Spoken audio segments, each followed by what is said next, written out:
where to find and how to use a highlighted mouse pointer for screen shares, presentations, or online training sessions.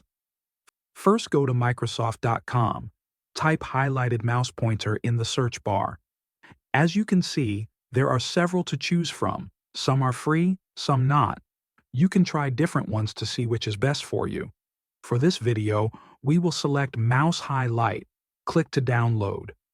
Mouse Highlight should pop up immediately. If it does not, you can find it in the Start menu. Now you can see that your map pointer is highlighted.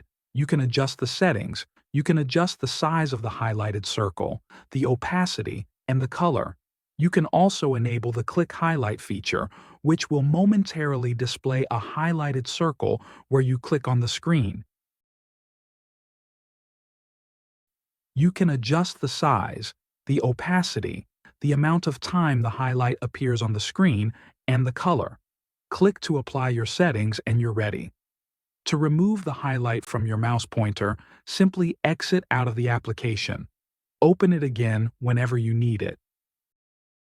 Please like, subscribe, and click the notification bell if you appreciate informative videos that are short and to the point.